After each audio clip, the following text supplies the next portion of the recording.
હાલો એ નદીમાંથી મેં કીધું તો એમ પ્રશ્ન આવે આવે ને આવે. જો ગુજરાતની નદીમાંથી ફરીથી પ્રશ્ન આવ્યો કે ગુજરાતની કઈ નદીને મેકલ કન્યા તરીકે ઓળખવામાં આવે છે? નર્મદા, સાબરમતી, તાપી કે મહી? આ જવાબની અંદર બાકાજી કી તમે બોલાવો ને ત્યાં સુધી તમારા માટે પ્રશ્ન તૈયાર રાખું. ફટાફટ કોમેન્ટ કરજો.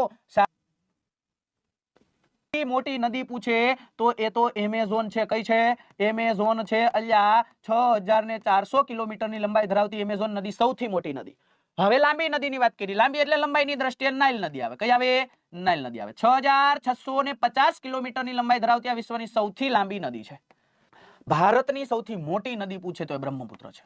2900 કિલોમીટરની લંબાઈ ધરાવે. જ્યારે સૌથી લાંબી નદી ગંગા નદી છે. 2525 કિલોમીટરની લંબાઈ ધરાવે. તમને તરત એમ થશે સાહેબ આ તો મોટી, પણ આ જો આ તિબેટમાંથી ઉદ્ભવે, પછી ભારતમાં આવે, અને ભારત પછી એ બાંગ્લાદેશમાં જાય. ભારતમાં તો આ નદી ખાલી 916 કિલોમીટર જ વહે છે. એટલે એની દ્રષ્ટિએ થઈ. જ્યારે ગંગા નદી તો 25-25 કિલોમીટર આપણા ભારતમાં જ છે. આપણા ભારતમાં જ. હા, સૌથી મોટી નદી પૂછે તો ગુજરાતની નર્મદા નદી. કઈ? નર્મદા. 1312 કિલોમીટર. મૈકલ કન્યા જેને કહીએ છીએ.